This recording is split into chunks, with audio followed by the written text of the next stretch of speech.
Você já parou para pensar sobre tudo aquilo que está faltando na tua vida hoje? Será que isso tem a ver com a sociedade do cansaço? Então, vamos nesse vídeo fazer um react de um vídeo que fala sobre o livro do Byung-Chul Han, Sociedade do Cansaço. Bora tomar um café e bater um papo? Olá, eu sou Rodrigo César e você está no meu canal. Para quem está chegando agora, boas-vindas. Para quem está retornando, boas-vindas novamente. Eu sou psicólogo da abordagem da psicologia analítica, que foi fundada pelo psiquiatra suíço Carl Gustav Jung, por isso que é conhecida como psicologia junguiana também. Aqui no canal a gente sempre fala sobre arte, cultura e comportamento, a gente tem dicas de livros também, e a gente faz isso porque eu sou também ator e dramaturgo e gosto de misturar todos esses assuntos. Inclusive, tem uma dramaturgia nova minha saindo chamada Miopia, eu vou deixar o link aqui na descrição. Se não tiver em pré-venda, já foi lançada, tá? Ela deve ser lançada lá pro dia 28 de novembro, então se liga aqui no link, tá bom? Tenho outra também chamada Sonho em Ebulição. Seguinte, aqui no canal a gente tá numa onda de reacts, porque pode parecer preguiça de produtor de conteúdo, mas não. Eu acho que alguns vídeos eles são tão bons que a gente encontra aqui no YouTube que tentar criar um conteúdo a partir do zero, eu acho que é muita ousadia também, porque a gente tem como conversar com esses vídeos, né? E acho que o pessoal aqui no canal tá gostando desse formato de react, então esse é o terceiro vídeo de react, e esse aqui conversa diretamente com o vídeo da semana passada, que é um react do vídeo da Jojo, A Falta que a Falta Faz, onde ela fala sobre o livro A Parte que Falta. E lá no final daquele vídeo eu comento com vocês algumas questões relativas à sociedade do cansaço, e achei, naquele momento, me deu na cabeça de fazer um react de um vídeo que eu já tinha assistido aqui também. E aí eu quero trazer para vocês esse react, porque eu acho que vai complementar. Eu acho que esse livro é um livro do Byung-Chul Han, né, que eu indico para muitas pessoas, muitos pacientes também, muitos supervisionandos também acabo falando para eles lerem. Eu falo desse livro em aula, falo desse livro em live. Eu acho que é muito importante, né? Esse livro, né, que ele é da editora Vozes também, que a editora Vozes é quem faz também a edição dos livros do Jung, né? Esse livro, ele é curtinho, como vocês podem ver, né? Ele é bem tranquilinho de ler. E esse filósofo, ele traz pra gente ali algumas questões pra gente pensar sobre, e apesar de ser escrito por um filósofo, eu creio que é de um fácil entendimento para a maioria das pessoas, né? Então, bora pro react? Então a gente vai assistir ao vídeo do Matheus Salvadori, que é doutor em filosofia, e ele traz pra gente aí um panorama do livro A Sociedade do Cansaço. Eu acho que é interessante a gente fazer essa correlação aí junto com a psicologia, já que o próprio autor menciona as questões psicológicas. Então, bora lá? Bem-vindo, Matheus. Olá pessoal, hoje falaremos sobre o livro Sociedade do Cansaço de Byung-Chul Han. Chul Han nos diz que a sociedade contemporânea é marcada por um excesso de positividade e isso acaba gerando um certo número de patologias psicológicas. Vocês sabem o que é o excesso de positividade?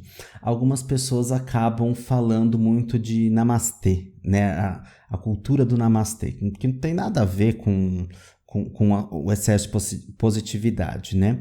Que é a gente sempre tá valorizando só o lado positivo, a gente não se prepara para o lado negativo, a gente não se prepara para aquilo que falta, a gente não se prepara para a falha, a gente não se prepara para o fracasso, porque sempre tem que alcançar, sempre tem que bater meta, e assim, a gente chegou num lugar, a gente tem que alcançar mais, e tem que sempre estar buscando, é aquela mentalidade meio que as pessoas criticam, né, a cultura LinkedIn da rede social LinkedIn, né, LinkedIn, que é justamente sempre voltado para a excelência de produção, né? Porque antigamente tinha uma coisa muito assim, né? Das entrevistas por competência, e aí é uma onde tem luz tem sombra, como diria o Jung, né? O que é interessante a gente saber como que a pessoa lidou com os projetos nas entrevistas por competência me conta uma situação onde estava crítica na empresa e você propôs uma solução e como que aconteceu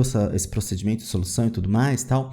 Eu entendo que é para saber como que o profissional lida com aquela situação, mas às vezes a pessoa não teve nada muito gritante, aí a pessoa seria desmerecida por causa disso, e aí tem-se uma confusão acerca da questão da entrevista por competência, como se necessariamente ter alcançado só êxito fizesse daquela pessoa um excelente profissional, sendo que o êxito não depende às vezes só do profissional, depende de uma série de questões, né? Empresas abrem, empresas fecham, empresas têm mercado, às vezes esse mercado ele dura por um período de tempo e as pessoas se frustram porque não conseguem continuar dentro daquele mercado, porque a procura agora é por outro tipo de serviço, por outro tipo de produto, e aquela empresa precisa se encerrar ou então até mesmo adaptar as atividades, mas não se pensa nisso, se pensa só no quê?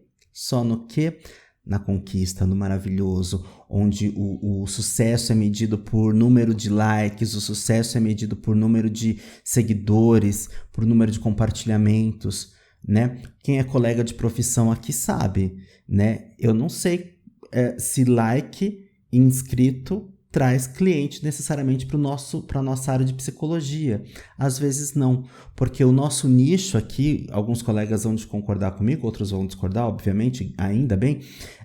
Às vezes a pessoa vem para o canal ou para o Instagram, né, para conhecer o quê? Um pouco de como a gente trabalha, mas principalmente ouve uma palavra, ouve algo para refletir, né, algo para processar, para elaborar, né?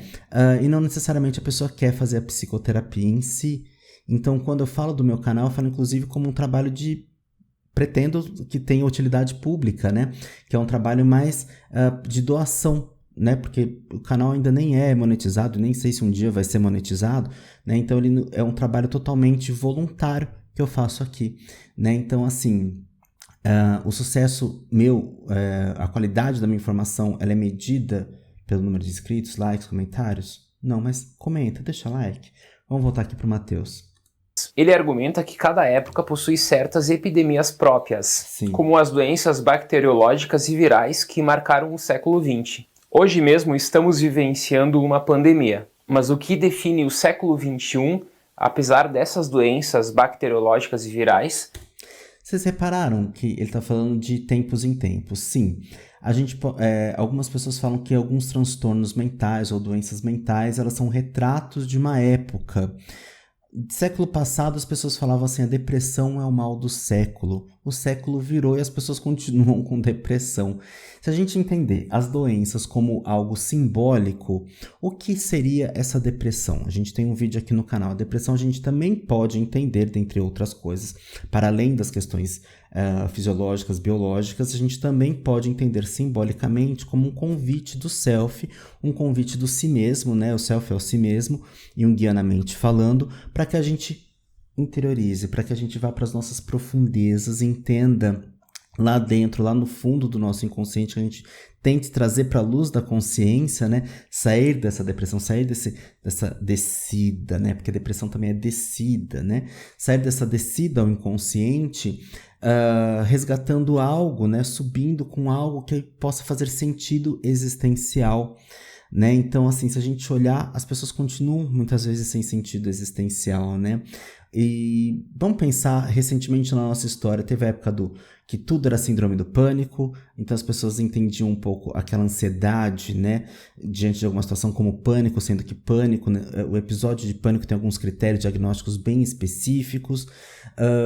Aí teve a época do bipolar, aí hoje a gente tem muitas pessoas recebendo o diagnóstico, ou se autodiagnosticando, autistas, TDAH, bipolar foi, né? Agora é borderline, narcisista, autista e TDAH. São todas essas que estão assim, mais em pauta ultimamente, né? E sim, as pessoas são acometidas, né, por essas questões. Sim, eu não estou dizendo o contrário, mas o que isso também quer dizer sobre o nosso tempo? Né, simbolicamente, não sou eu que vou falar sobre isso aqui, né? Isso a gente pode ampliar, até discorrer sobre mestrado, doutorado e tudo mais, a simbologia de uma época, como ele está colocando aqui, o que caracteriza aquela época em si, né? Por que tempos atrás também era a questão da ansiedade, né? Sendo que essas coisas todas sempre existiram, sempre estiveram acometendo as pessoas como um todo, né? Mas por que agora algumas coisas estão em pauta, estão evidentes? O que isso significa? O que isso quer dizer mais sobre a gente enquanto sociedade, né? É a patologia neural, São esses tipos de patologias neurais que definem a era que estamos vivendo. E essas patologias neurais surgem a partir de um denominador comum, que é o excesso de positividade. As doenças da alma, assim, surgem de um excesso de positividade que permeia os vários âmbitos da sociedade que vive. Doenças da alma, a gente pode entender isso junguianamente porque psique também significa alma, é uma palavra que vem do grego, né, psique, que significa alma, sopro vital ou borboleta. É lindo, não é?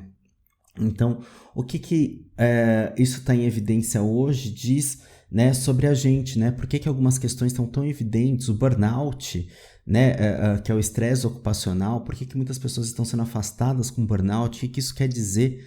Né? Por que tem esse aumento?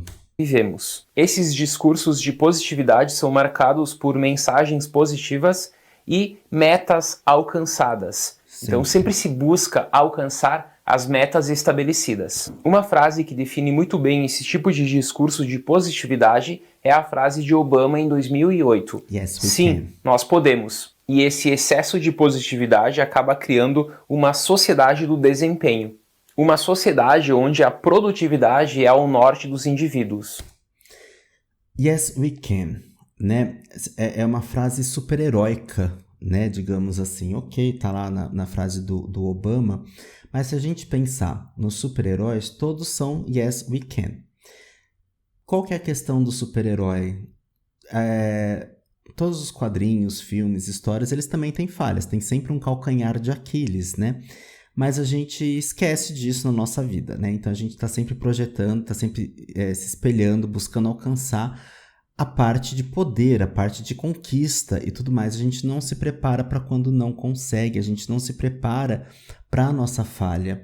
Esse é um pensamento infantil, pueril, né? É o pensamento da criança que amarra a toalha, o lençol nas costas e pula do sofá, né? Achando que vai voar igual o que ela viu na TV.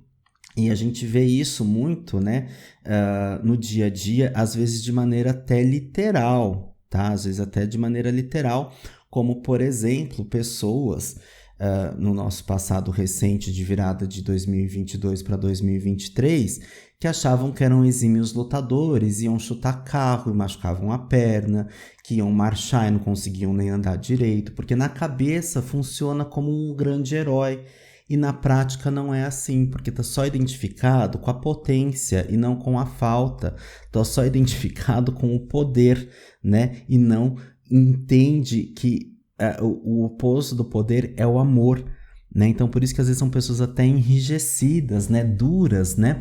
Então é sempre o excesso de positividade, de conquista, de metas alcançadas. É um jogo de poder, né? Porque quem conquista seria quem? O macho alfa, ou seria o chefe da matilha, ou seria, sei lá, o dono da porra toda, né? E a gente tá sempre nessa luta de poder. Seja as pessoas que estão em cargos, por exemplo, falando no contexto empresarial, em cargos executivos, sejam as pessoas que estão ali em cargos operacionais, porque quem se destaca operacionalmente tem ali o quê? Uma chance de promoção, né? Não estou criticando, todo mundo acha que tem que crescer, é importante, até financeiramente, mas não é isso. Mas o que às vezes está por trás disso? Não são todos os casos, mas o que às vezes está por trás disso? Um jogo de poder, uma disputa desmedida pelo poder, onde tem rasteiras e tudo mais, né? Recentemente eu soube de uma história de um amigo, onde esse amigo confidenciou para um outro uma situação, e numa disputa de poder numa rasteira, esse outro, que eu já sabia que não valia muita coisa, saiu espalhando o segredo confidenciado. Não tô falando de terapia, tá? Tô falando de amizade. Numa disputa de poder, porque isso envolve, inclusive, questões mercadológicas, onde eu desmoralizo a pessoa, onde eu pego aquilo que me foi confidenciado e espalho para que ninguém goste mais daquele meu ex-amigo. Né? Eu tô falando no eu da pessoa que é sacana nessa história, né?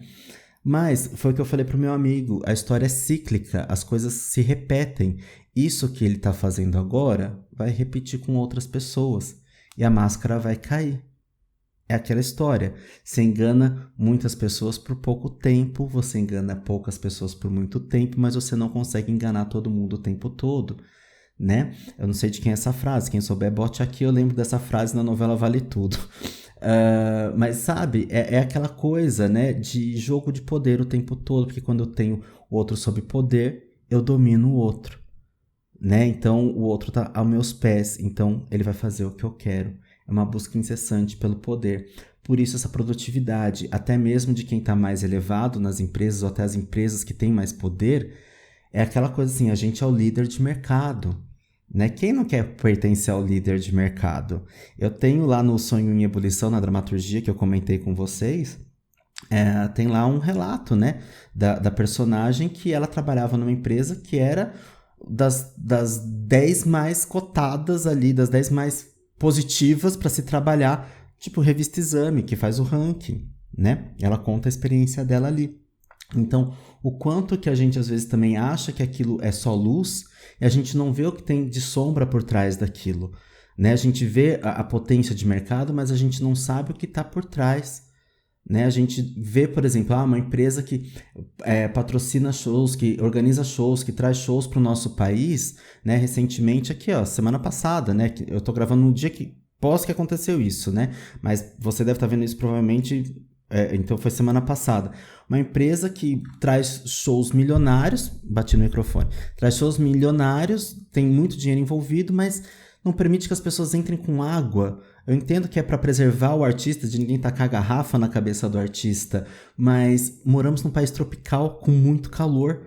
Como é que as pessoas não têm acesso ao mínimo, à água? Como é que se tampa os vãos de ventilação de um estádio?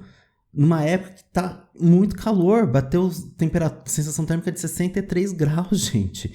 Né? Então, como é que é isso? Em prol de vender água, né? Por que as pessoas não têm direito à água gratuita? Que, se eu não me engano, é até lei, né? Pelo menos no Rio de Janeiro, os estabelecimentos terem ali a disponibilização de água potável para as pessoas, né? Então, tudo isso, gente, é uma engrenagem muito maior que a gente não percebe. Então, tudo isso também é patologia. Patologia, a gente pode entender de uma maneira mais ampla, não é só aquilo que está no CID, no DSM, nos manuais de diagnóstico, com códigos e tudo mais. É uma disfuncionalidade, né, que está acontecendo ali, uma coisa que não está legal, uma coisa que tem um efeito prejudicial. A gente vai entender dessa forma também, metaforicamente. Eu sei que alguns psicólogos, alguns profissionais da saúde aí se debatem com a questão ali de síndrome do Peter Pan, síndrome do bom menino, síndrome de não sei o quê, mas não é necessariamente um CID, não é uma patologização, é uma classificação de um conjunto de comportamentos, né? Então, assim, para a gente compreender e abrir um pretexto. A gente, na psicologia analítica, explica isso como complexo, né? Então, seria um complexo da sociedade do cansaço, um complexo do cansaço, né? Seria um aspecto do cansaço em si, né? Que tem tanto o individual quanto o efeito coletivo, né? Então, também é uma sociedade que está sempre cansada, está sempre estimulando esse cansaço, porque esse cansaço é estimulado porque... Pô, sextei, finalmente eu sextei, porque minha semana inteira foi uma bosta, cansativa, um saco, mega workaholic, e agora eu sou o bonzão, porque eu venci, né? Foi muito workaholic, cara, então é muito bom ser workaholic, porque aí eu também sou melhor que todo mundo, porque aí parece que a conquista vem com mais gosto, e às vezes a gente tá falando de um desbalanceamento por conta de meritocracia, ou por conta de um desbalanceamento por conta de questões sociais, de injustiças sociais, de homofobia, de racismo, de machismo e outras coisas mais. Então a gente precisa ampliar também a nossa percepção acerca do que está acontecendo, né? Sim, é muito grave você morar num país tropical e você não ter acesso, onde as pessoas chegam cedo, às vezes estão ali desde a noite anterior, não poder entrar com comida, não poder entrar com bebida, né? Não tô falando bebida alcoólica, tô falando mínimo, água, né? Mora num país tropical. Quem chega cedo quer chegar na frente, porque a gente não tem um sistema de cadeiras para estádio onde as pessoas possam chegar antes. Então as pessoas chegam cedo e ninguém vai desgrudar da grade para ir tomar água. Então, se o vendedor de água não passar ali, se eu não puder levar minha própria água, como é que fica? Quando eu fui no show da Madonna em 2008, eu cheguei meia-noite, o show ia acontecer 10 da noite do outro dia. Né? Então eu fiquei ali 22 horas em pé, quase 24 horas em pé, porque a hora que tava chegando no fim do show, né, ela assim, mandando todo mundo pular, eu tava quase desmaiando ali, porque eu, sim, tava sem água, tava sem comida, né, era mais jovem, mas assim, sim, e era calorzão de dezembro em São Paulo, então a gente precisa pensar sobre todas as nossas questões aí, certo? A sociedade do desempenho, assim, é um contraponto à sociedade disciplinar de Michel Foucault. Então nós temos aqui, de um lado, a sociedade do desempenho, que surge a partir da era da produtividade, da era da positividade, com Byung-Chul Han, e de outro lado nós temos a sociedade disciplinar que Foucault abordou nas suas obras. Na sociedade disciplinar, o indivíduo é vigiado constantemente, e qualquer desvio de conduta ele é punido. Já Chul Han nos diz o seguinte: a sociedade do século XXI não é mais uma sociedade disciplinar, mas uma sociedade do desempenho.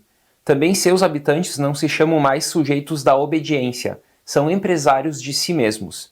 No lugar da proibição, mandamento ou lei, entram projetos, iniciativas e motivação. A sociedade disciplinar ainda está dominada pelo não. Sua negatividade gera loucos e delinquentes. A sociedade do desempenho, ao contrário, produz depressivos e fracassados. Então, de um lado, com sensacional, né? Porque antes a gente tinha o quê? A chibata, o castigo, não que hoje não exista isso, né?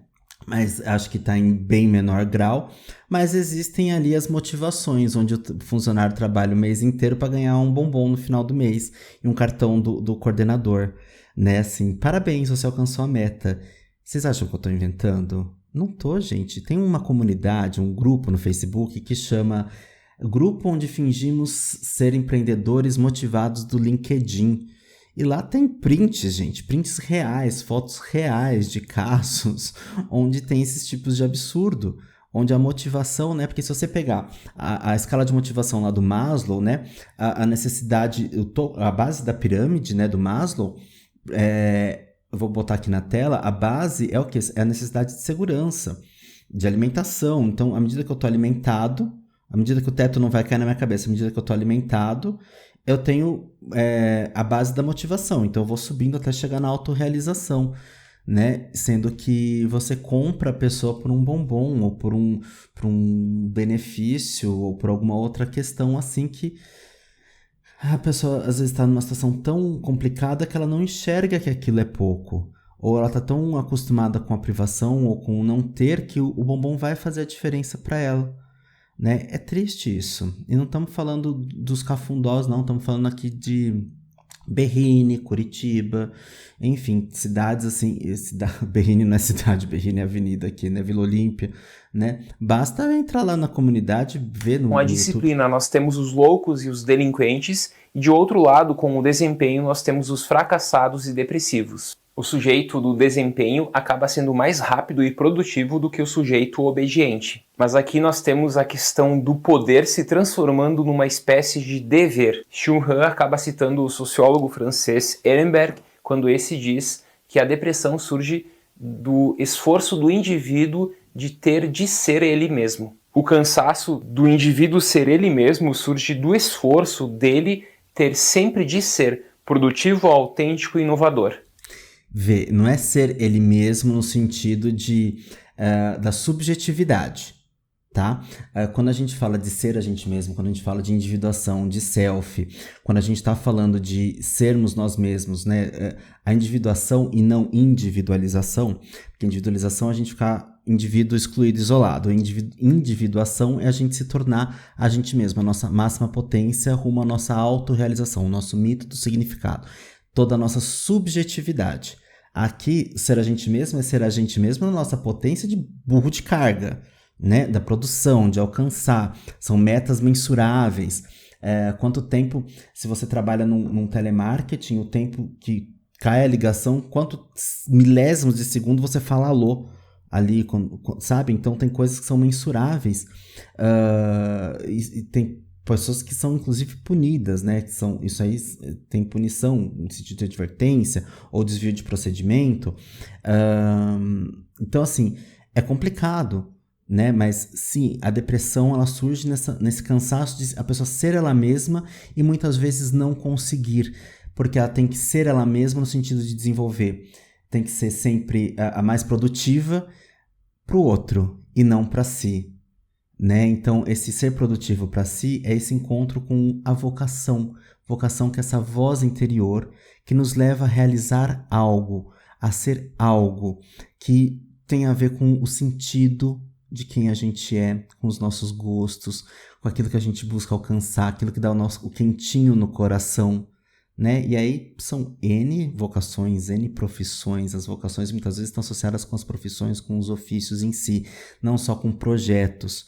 E aí, se a gente fica identificado só com o positivo, vai lá que você consegue, né? Vai lá e faz que você consegue. O fulano conseguiu sem estudar. E a gente sabe que o estudo é importante porque diminui a possibilidade de fracassar. Mas também a gente tem que ter o quê? Uma perspicácia e jogo de cintura para lidar com as adversidades. Então é um jogo muito difícil. Não basta só estudar, tem que saber utilizar isso estrategicamente também, né? Então a gente acaba às vezes se espelhando em histórias de alguém que conseguiu de uma determinada forma e a gente vai tentar repetir aquele modelo e não vai dar certo. Aí que surge esse cansaço, aí que surge essa depressão, porque a gente está buscando o quê? O tempo todo se comparar, a gente está numa mente, numa ideia, numa postura comparativa e isso não é bacana, né? Isso é um arquétipo, tá, gente? Tudo que eu tô falando aqui, alguém pode perguntar assim, tá, mas onde é que tá isso cientificamente? Isso cientificamente tá onde a gente observa e onde a gente pode denominar isso como arquétipo. Arquétipos são formas e formas universais de comportamento, né? Então, essa busca, esse buscador, digamos assim, o arquétipo do buscador, né, digamos assim, pode ter essa faceta, né, de você estar buscando para conseguir eternamente. O tal do Sísifo na mitologia grega, né? Que está sempre tentando alcançar e não consegue, e ele vai ter que fazer aquilo pela eternidade toda. Então a gente às vezes também se identifica com esse Sísifo. Não que a gente se identifique, mas a gente está reproduzindo esse comportamento. Não da pedra literal, mas de uma pedra às vezes metafórica. A gente fica dando murro em ponta de faca. Como é que a gente quebra esse ciclo? Rumo àquilo que a gente quer, mas sem necessariamente ser imprudente jogando tudo para cima, sem ter calçado, sem ter criado um alicerce para uma transição, né? Para uma transição de carreira, muitas vezes. Então a gente tem que ir estudando, a gente tem que ir planejando. E isso o quê? Dá cansaço também, porque a gente se depara com a tal da meritocracia, a gente se depara também com a tal das questões, das variáveis sociais, né? Com questão de investimento, com acidentes naturais também, né? Com questões externas, né? Quantas vezes a gente vê, assim, por exemplo, agricultores que estão quase concluindo ali para colher toda a safra deles, vem uma tempestade e destrói tudo, né? São coisas externas, eles se esforçaram, e aí? Né? E aí? Eles não são bons? Né? Então vamos pensar nisso agora. Qual que é a sua agricultura? Se você não está lá no meio da agricultura, qual que é a sua agricultura metafórica aqui hoje, na cidade, morando num apartamento, no centro de São Paulo, por exemplo? Né? Então vamos pensar nisso. Né? A gente precisa aprender a lidar com essas variáveis todas, não só as internas, mas as externas também. Mas sempre estão responsabilizando sempre quem é a pessoa. É porque você não se esforçou o suficiente, porque você não conseguiu o suficiente, porque você não estudou, porque você não fez, sempre culpando a pessoa como ela sendo a única responsável por algo. E aí deprime. Por quê? Ela está tentando ser ela mesma. Mas em que aspecto ela está tentando ser ela mesma? Nessa resolução, nessa produção, ou também na expressão da subjetividade? Porque produção e execução é objetivo, você vê, é palpável, você mensura. A subjetividade você não mensura. E onde é que está o espaço da subjetividade? Onde é que está o espaço de cada um ser único, cada um ser, como que eu posso dizer, ser autêntico? O que te define? Por exemplo, eu sou um psicólogo, se você está assistindo e também é um psicólogo, uma psicóloga, um psicólogo, profissional da psicologia, qual que é a diferença entre eu e você? Podemos ser junguianos, podemos ter 22 para 23 anos de carreira igualzinho, né? Podemos ter a mesma coisa, mas o que define a nossa personalidade, o nosso toque pessoal, como a gente funciona? E assim é com todos os profissionais, né? Mas a gente vive o quê? Uma questão de substituição, tá todo mundo sempre com a espada na cabeça, com medo de ser substituído. Somos e não somos substituíveis. Somos e não somos. Somos em alguns aspectos, em outros não somos. E agora a gente sabe qual que é o nosso diferencial, não só de capacitação, não só de habilidade de execução, mas também de personalidade, como que a gente agrega no ambiente, né? E acho que aí a gente vai ganhando espaço de subjetividade, não só no ter, mas no ser também. E ainda assim minha fala é carregada para essa questão da execução, da produção, mas quando a gente tira isso de um contexto para o outro e pensa no para a gente, como que a gente vai planejar a nossa carreira para que a gente alcance a autorrealização, a coisa muda de figura. Porque psicólogo, por exemplo, eu pegar minha profissão, eu posso ser psicólogo clínico, eu posso ser hospitalar, jurídico, RH, trânsito, professor, eu posso ter N funções como psicólogo. Mas qual que vai fazer sentido para mim? É aí que a gente está falando. Mesma coisa para jornalista, cineasta. O cineasta ele pode fazer filme de diversas temáticas que façam sentido para ele. Os odontólogos, os dentistas e por aí vai. Pedreiro e por aí vai. Confeiteiro e por aí vai. Certo? O que você está achando? Quero ouvir você. Deixa um comentário aqui. E a ideia presente aqui é que sempre tudo depende da força da vontade individual. Sempre tudo depende do próprio indivíduo. E esse cansaço de si mesmo culmina numa autoexploração do indivíduo, que se entrega ao excesso do trabalho munido por um sentimento de liberdade. O excesso de positividade acaba causando assim fadiga geral, pelo excesso de estímulos. E a habilidade de fazer múltiplas tarefas ao mesmo tempo é uma forma de excesso de estímulos. O funcionário do mês é o que foi mais workaholic, o que conquistou tudo. E tem lugar que ainda bota o que teve menos, bota o nome de todo mundo que teve mais desempenho que teve menos, porque acha que o que teve menos vai alcançar. E você cria ali uma rinha entre as pessoas para ganhar às vezes o quê? Um bombom. Só que o problema dessa concepção do excesso de estímulos, desse cansaço, dessa sociedade não mais disciplinar, mas da produtividade, é que ela acaba perdendo a profundidade. Ela perde o aprofundamento contemplativo do ser humano. Os indivíduos, assim, possuem uma atenção ampla, porém rasa. O que eu falei no vídeo lá da Jojo, né? Assistam também, se vocês não assistiram aquele, corram lá assistir. O quanto que a gente contempla, o quanto que a gente pensa sobre, a gente às vezes só executa. A gente fica naquele movimento de repetir, de executar, de conquistar, de medir, de meta e tudo mais, mas o quanto a gente para ser estratégico, né? Às vezes uma consultoria de psicologia numa empresa, ela vai entrar e vai falar assim, tá, mas vocês pensaram em mudar o setor tal de posição ou tal coisa de lugar, porque isso acaba dificultando o fluxo de algumas coisas. As pessoas não param para contemplar, as pessoas estão vivenciando, estão fazendo aquilo que está dando problema, e as pessoas não pensam a respeito. Esses dias eu fui almoçar numa padaria perto do consultório e eu batendo sempre no microfone, né? Não fui bater na padaria. Fui bater um rango na padaria e saindo, passei pelo caixa, a moça ela tava com tendinite. Né? Ela tava com... Eu falei assim, moça, você tá com essa munhequeira, tá te apertando, tava muito inchado, né? Eu falei assim, você precisa ver isso. Ela falou assim, mas se eu for ao médico, eu vou ficar afastada e eu não posso. Eu tô com tendinite porque olha aqui meu braço como fica.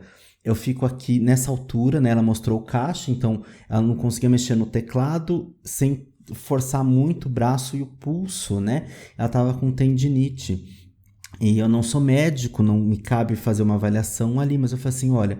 Sugiro que você pense sim em ir ao médico, converse ali. Eu sei que a chefia pode ser dificultosa e a gente precisa do emprego, tudo, mas você também precisa da sua saúde. Então, talvez você possa pensar em mudar isso de altura. Aí eu falei assim, colocar uma almofada vai te deixar mais alta, mas vai te prejudicar as costas, porque o banco, além de tudo, dela tinha um encosto bem baixo. Eu falei, então talvez... você pegar um banco que você consiga elevar ele mais, né? Mas o chefe acho que não vai comprar, né? A gente sabe como funciona. Infelizmente, a gente sabe como funciona. Ou então você pensar em colocar um suporte embaixo desse banco, né? Uma plataforma para você se posicionar melhor, né? Você ficar mais alto e não ter tanto o movimento de ficar assim com o braço, né? Ela falou assim, poxa, boa ideia. Então, eu espero que essa moça tenha ido ver um médico também pensado nessa alternativa, né? De posicionar melhor a ergonomia. E às vezes a gente observa que as empresas não prestam atenção nisso. E mesmo quem está vivenciando isso, às vezes percebe, mas não fala. Porque está faltando o quê? O espaço da contemplação. Porque está mais preocupado com a execução, com o desempenho. Isso é péssimo. Sabe um pouco de tudo, porém nada de forma aprofundada. Como diz o autor, os desempenhos culturais da humanidade, como o próprio desempenho da filosofia, requer uma atenção profunda, uma atenção contemplativa. A própria questão do tédio profundo, acaba sendo importante para o aprofundamento das grandes questões. Muitas vezes, quando estamos diante do tédio, nós tentamos fugir do tédio, mas ele acaba sendo sim importante. O processo criativo depende do tédio profundo. Como diz o autor, se o sono perfaz o ponto alto do descanso físico, o tédio profundo constitui o ponto alto do descanso espiritual. Byung-Chul acaba citando... O que acontece? As pessoas, elas ficam evitando desprazer. Então a gente tem um excesso de busca pelo prazer, de busca por tudo que é bom, palatável, né? Então as pessoas não gostam muito do gosto original das comidas naturais, né? Da comida de verdade, como diz a Rita Lobo, e vão buscando temperos artificiais que ou realçam o sabor ou trazem uma camada extra de sabor.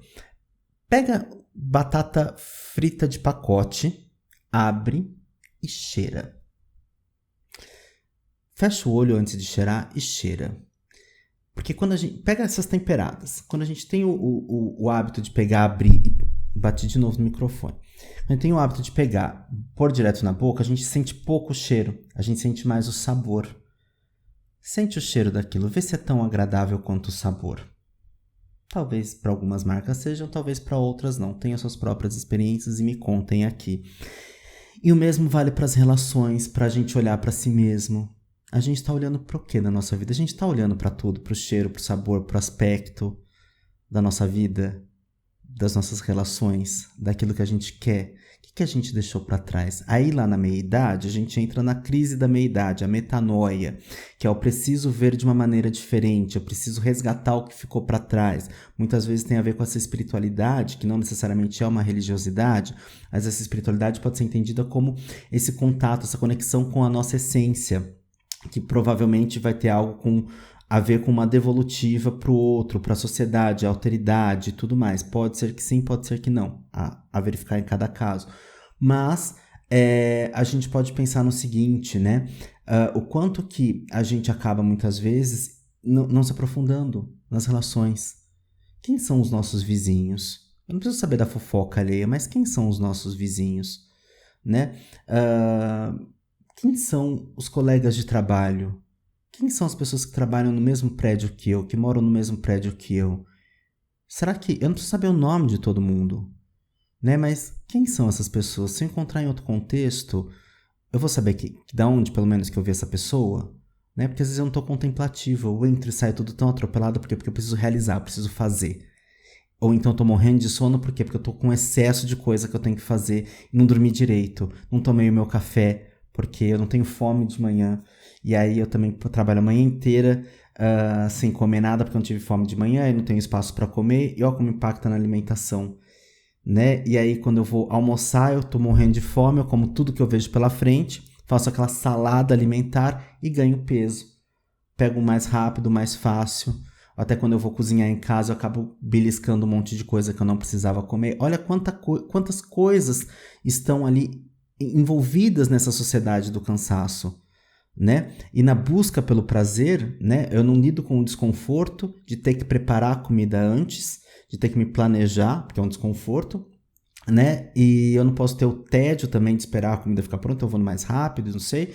São N variáveis, né? Então, a gente não se prepara para lidar com a falta. É o vídeo da semana passada, né? Que tá linkando com hoje. E a gente sai buscando tudo que completa sem pensar na qualidade daquilo que completa, sendo que nem tudo vai ser completo, nem tudo vai ser completado. Citando Nietzsche para criticar a hiperatenção e a hiperatividade. Nietzsche, na sua obra Humano, Ó, TDAH. TDAH é uma realidade. Quantas pessoas estão tomando remédio para TDAH para estudar melhor, fazer monografia, dissertação, prestar concurso, dá para vestibular e por aí vai? E as pessoas conseguem essa medicação, conseguem as medicações, né? O próprio café já é, o próprio consumo de café, né? Aqui é água, né, gente? Eu brinco no começo que é café, mas é água. Porque é só torto, né? Se eu ficasse tomando tanto de café que eu tomo no começo, porque às vezes eu gravo 25 vezes a entrada, cada dá um gole eu não durmo nunca mais, né? O quanto que a gente está sempre estimulado a estar atento. Claro, a gente precisa ter atenção para as coisas que a gente faz, mas o quanto que está estimulado ali, né? Antes as televisões, os canais, as emissoras, elas acabavam, né, de transmitir, sei lá, 1, 2 da manhã. Agora é tudo 24 horas, e agora é streaming, que você pode assistir a hora que você quer também. É uma sociedade frenética de consumo, inclusive, né? E isso tem consequências, embora cada um tenha o seu próprio ritmo, eu entendo isso também, gente, não sou tão crítico nesse sentido. Eu mesmo faço meu horário deslocado do trabalho tarde e noite em atendimento, mas o que isso impacta no dia a dia? Aí o povo sai tomando o quê? Melatonina, né, para poder dormir. Então, olha que coisa, né? Sai tomando vitamina D porque não toma mais sol. Então, olha quanta coisa, sai suplementando um monte de coisa. Então, o que isso tudo quer dizer sobre o nosso tempo de hoje? O demasiado humano nos diz que a vida humana acaba quando nós expulsamos dela o viés contemplativo. Assim, contra esta vida hiperativa, o filósofo coreano nos oferece a ideia de uma vida contemplativa. Nesta vida contemplativa, o indivíduo sabe dizer não ao excesso de estímulos. E ele nos diz que a sociedade do cansaço surge com a união de todos os fatores daquilo que ele chama infarto da alma. O cansaço se manifesta coletivamente, mas de maneira solitária em cada indivíduo.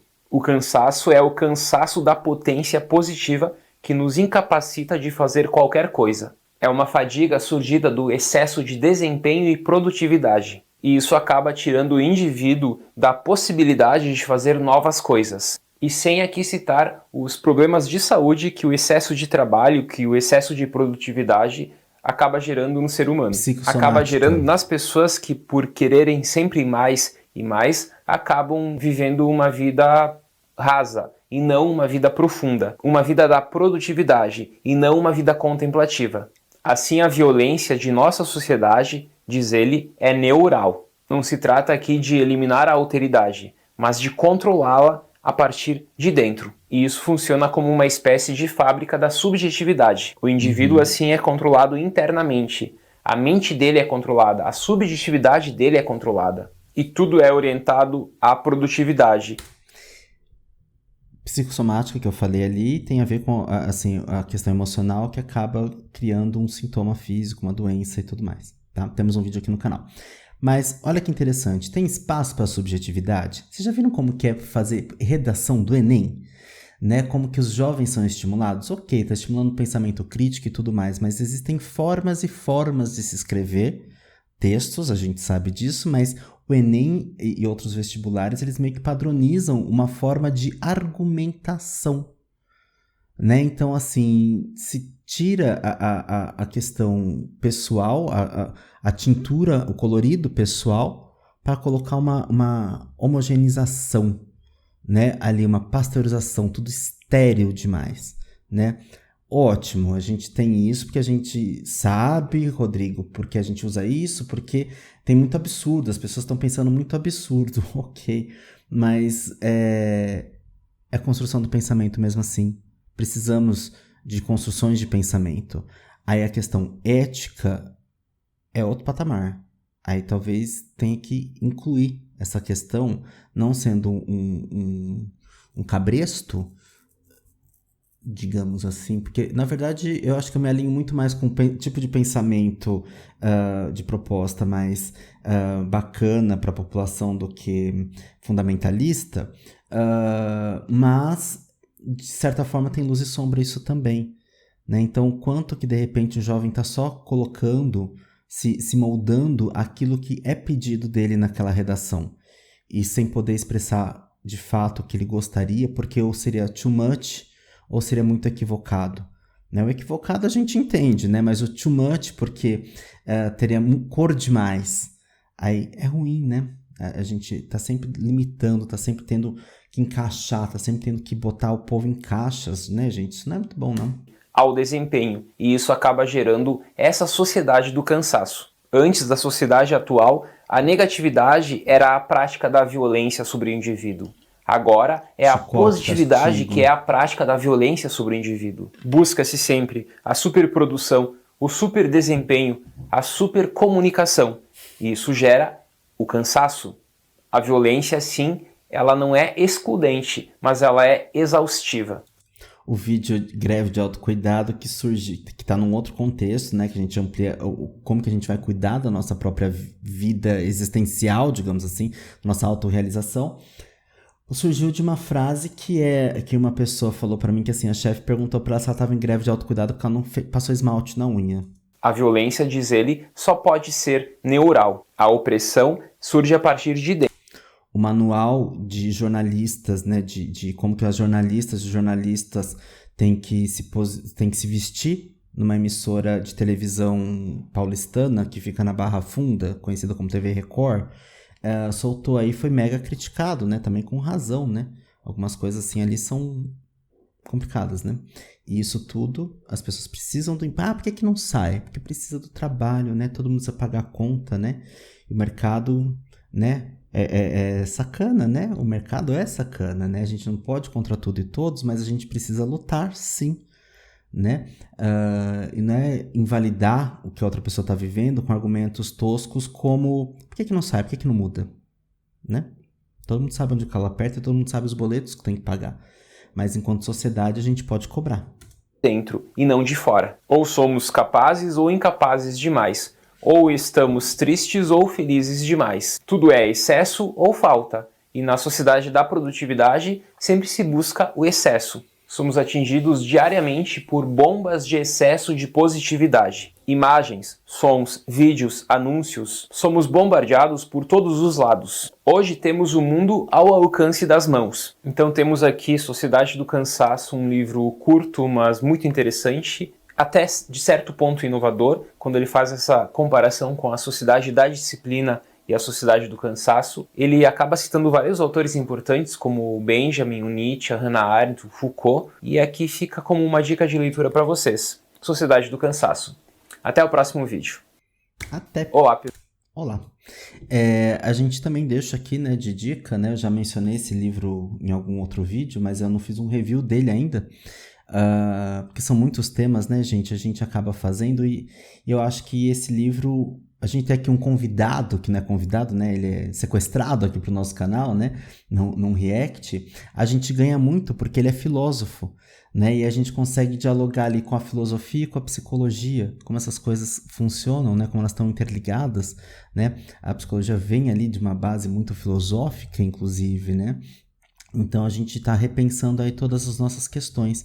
Tudo isso posto, né, mas e aí, Rodrigo, eu tô dentro de uma sociedade, eu tô dentro de uma questão capitalista, de morte ao patriarcado e a baixa burguesia e tudo mais, né, mas e aí, em termos práticos, como que a gente vive? Eu acho que a gente tomando consciência do nosso papel no mundo, daquilo que a gente é, daquilo que a gente busca ser, daquilo que faz sentido pra gente, buscando pensar na nossa trajetória como um todo, entendendo como algumas coisas nos aconteceram, para que aquilo nos aconteceu, como que aquilo pode nos fortalecer para nos transformar rumo à realização do nosso si mesmo, né? E vendo qual que é o nosso papel, né? Agora, argumentos toscos como isso sempre existiu, guerra sempre existiu, maldade sempre existiu, não sei o que sempre existiu. Sempre existiu. Mas é arquetípico, né? Inclusive, se tem bem, tem mal. A gente sabe disso. A outra lá falou assim, onde tem vida tem morte, lá na época da pandemia. É óbvio. Mas isso é bonito na poesia, né? Quando tem um genocídio, quando tem muitas pessoas morrendo numa pandemia, quando tem um genocídio de um povo, a beleza poética não tá assim nesse lugar, né? A gente sabe disso, né? Então qual que é o nosso papel diante disso? E por que a gente tá tão anestesiado, né, tão passivo diante disso tudo que está acontecendo? A gente muitas vezes se cala. A felicidade tem um preço? Tem um preço. É possível comprar felicidade? Sim, é possível comprar várias questões para a nossa felicidade. Né? A gente sabe disso. Agora, qual que é o nosso preço? Quando a gente estuda psicologia financeira, e eu estou terminando uma pós nessa temática, quando a gente estuda psicologia financeira, a gente sabe que todo mundo tem um preço. Ou quase todo mundo. Muitas pessoas se vendem por algum valor ou por alguma coisa, né? E quando eu vejo uma injustiça acontecendo, como que eu ajo? Eu escolho me calar? Eu sou vítima do que ali também? Do que eu posso vir a ser vítima? Né? Então, quando eu observo a sociedade do cansaço, mesmo que isso não me atinja diretamente, porque eu estou lindo num campo de flores dentro da minha profissão muito autorrealizado, como que é o meu entorno? Como que é o entorno das pessoas que estão ao meu redor? Seja familiares, seja em algo que eu consumo num restaurante, na feira, no mercado, no cinema, em qualquer lugar que seja. Como que está a situação das outras pessoas? Como que está a empatia? Como que está a alteridade? Né? E qual que é o meu papel? Vocação, mito do significado, legado, não diz respeito só ao que a gente faz na nossa profissão. Eu, como psicólogo, nem precisava falar da cadeira, sugerir que a moça repense a cadeira dela lá na padaria. Mas o quanto que a gente pode conversar, né, propor que a pessoa repense, não determinar soluções, porque isso também é meio doido, mas como que a gente pode propor, né? Não sei, a forma que eu escolhi, da forma que eu optei por agir naquele momento da padaria, ela foi minha, né? Foi o que eu pude fazer ali. Outras pessoas poderiam agir diferente, com indiferença ou propor até ideias melhores, né? Denunciar o patrão, enfim, e tudo mais. Existem N possibilidades. Mas, antes de mais nada, o que a gente faz por onde a gente passa, né? E não no sentido de produção, de conquista, de certificados, de medalhas e tudo mais. Porque isso está num outro lugar. Está na sociedade do cansaço. Mas quando a gente aprofunda, a gente vê. Você vai numa loja de roupa, se o vendedor não te fala o nome dele, você sabe o nome dele? Você pergunta?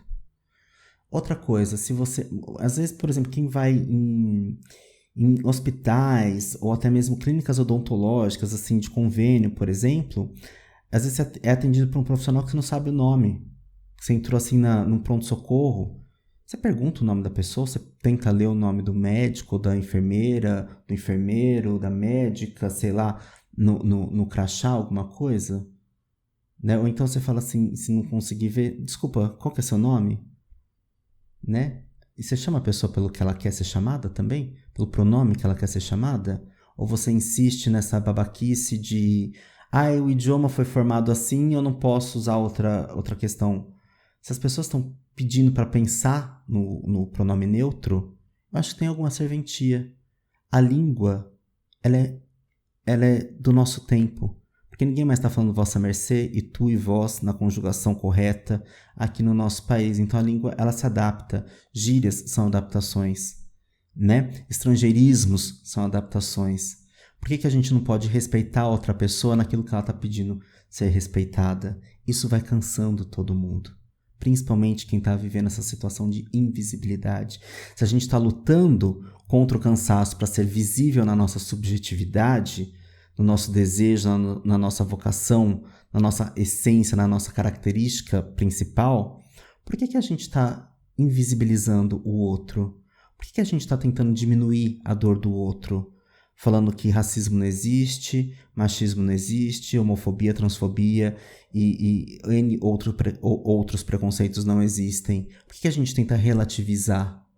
Por que tenta relativizar, por exemplo, quando morre uma pessoa em decorrência ali provavelmente do calor que estava num estádio de futebol, por que fala assim, mas todo show tem calor, todo mundo passa mal? Onde está a proposta de mudança nisso?